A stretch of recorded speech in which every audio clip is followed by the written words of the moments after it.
Bonjour tout le monde, bienvenue dans ce module des décryptages spécialement pensé pour vous, les futurs pros du commerce international. Aujourd'hui, on va s'attaquer à un concept absolument incontournable quand on veut développer un business à l'étranger, les deux grandes dimensions de la démarche mercatique. Ça sonne un peu technique, mais vous allez voir, c'est passionnant. En gros, c'est l'art de mélanger la pure réflexion analytique avec l'action pure et dure sur le terrain. On va décortiquer tout ça ensemble, le stratégique d'un côté, l'opérationnel de l'autre. Allez, prenez de quoi noter, on plonge direct dans le vif du sujet. Alors, pour que ce soit bien clair, voici notre feuille de route. On commence par un petit rappel des bases. Ensuite, on zoome sur le marketing stratégique, on passe par la case diagnostic et choix pour enfin atterrir sur le marketing opérationnel. Et pour finir, on fera un petit bilan comparatif. C'est parti. Première étape donc, les bases de la mercatique. Bon, la mercatique, ou le marketing pour faire plus courant, qu'est-ce que c'est au juste? Souvent, on imagine que c'est juste de la pub, mais c'est tellement plus large que ça. En fait, c'est avant tout une histoire d'équilibre. C'est l'ensemble de tout ce qu'une entreprise met en place pour, d'abord, bien capter les besoins d'un marché, puis créer l'offre qui va matcher parfaitement avec ses besoins. Et le but ultime, il est double. Il faut que le client soit super content, évidemment, mais il faut aussi que l'entreprise remplisse ses objectifs de rentabilité et de croissance. L'un ne fonctionne pas sans l'autre, c'est du gagnant-gagnant obligatoire. Du coup, cette démarche a une vraie logique, une chronologie en 3 temps. C'est un peu comme un voyage. Étape 1, on observe, on analyse l'environnement, les clients, la concurrence. Étape 2, on tranche, on décide de la stratégie à adopter. Et ce n'est qu'à l'étape 3 qu'on passe vraiment à l'action.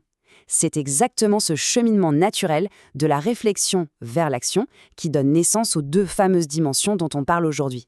Ce qui nous amène à notre deuxième partie, le marketing stratégique ou l'art de l'analyse.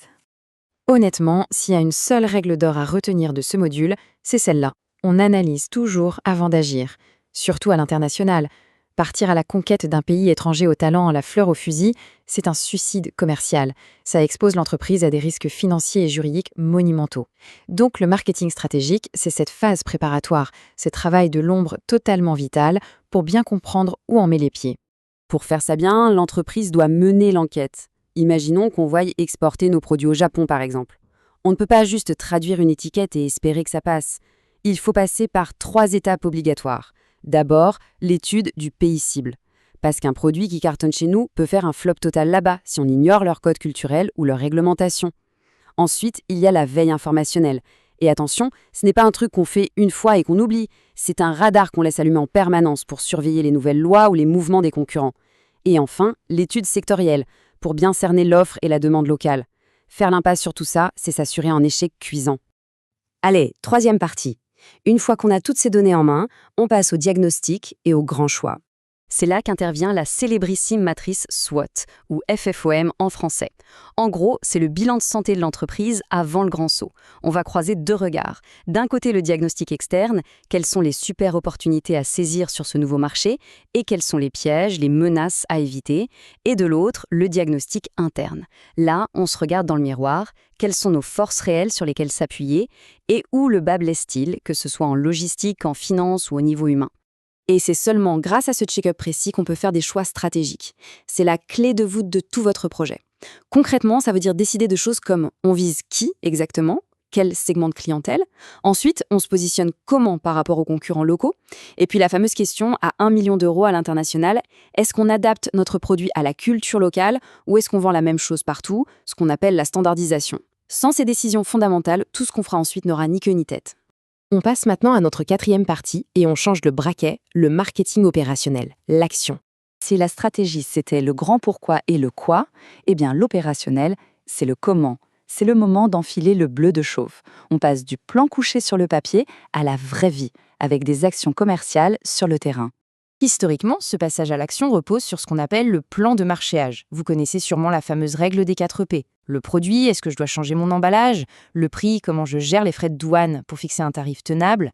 La place ou la distribution, est-ce que je passe par Internet ou des revendeurs sur place? Et enfin, la promotion, comment je vais faire ma pub là-bas? Ce qu'il faut absolument retenir ici, c'est que ces 4 leviers doivent être parfaitement alignés avec votre stratégie globale. Vous ne pouvez pas viser un positionnement très haut de gamme dans la stratégie et décider de casser les prix dans l'opérationnel. Ça ne marche juste pas. Mais bon, les temps changent, surtout quand on vend d'entreprise à entreprise le fameux B2B à l'international. C'est pour ça qu'on voit de plus en plus émerger le modèle des 4C. C'est passionnant comme évolution. Le produit devient la customer value, c'est-à-dire la valeur que le client perçoit vraiment. Le prix se transforme en cost, le coût global supporté par l'acheteur. La distribution devient la convenience, en gros la facilité d'accès pour le client, et la promotion devient une communication bilatérale, super interactive, très souvent gérée par des logiciels CRM. Prenez un instant pour bien comparer ces deux modèles, parce que la nuance est énorme. Les 4P, c'est hyper centré sur nous, sur l'offre. On se dit, voilà ce que je vends, comment je le pousse sur le marché. Alors que les 4C, c'est une révolution mentale complète, on se tourne à 100% vers le client. On se demande de quoi mon client a-t-il besoin et comment je peux simplifier sa vie. C'est une vision beaucoup plus globale et honnêtement, c'est devenu indispensable à l'international. Ensuite, l'opérationnel, ce n'est pas seulement calibrer son offre dans son bureau, c'est d'aller au charbon pour gérer la demande. Et là, on parle de 3 vraies actions concrètes. La prospection, il faut chercher, trouver ses futurs clients. La négociation interculturelle, super important, parce qu'on ne signe pas un contrat de la même façon à Berlin, à New York ou à Tokyo. Et enfin, la fidélisation. N'oubliez jamais cette règle incontournable. Perdre un client à l'international coûte infiniment plus cher que d'en trouver un nouveau. Donc, bichonner sa relation client, c'est le nerf de la guerre. Allez, on arrive à notre toute dernière partie, le grand bilan entre le stratégique et l'opérationnel. Ce petit tableau résume parfaitement comment ces deux mondes s'opposent et se complètent. Regardez bien.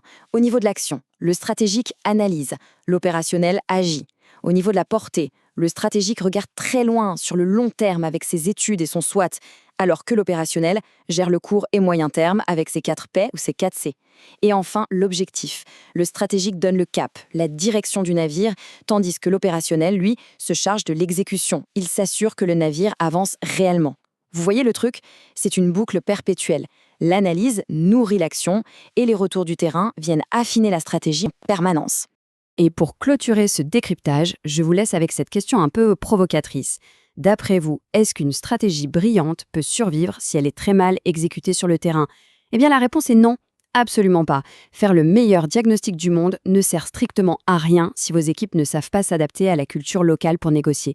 Et inversement, une exécution technique parfaite d'un produit qui n'intéresse pas la cible locale, c'est le crash assuré. Ces deux dimensions sont littéralement indissociables. J'espère que tous ces concepts sont devenus limpides pour vous. Gardez cette double casquette, analytique et terrain, c'est vraiment la clé pour devenir de redoutables pros à l'international. Merci à tous de m'avoir suivi et à très vite pour de nouvelles découvertes.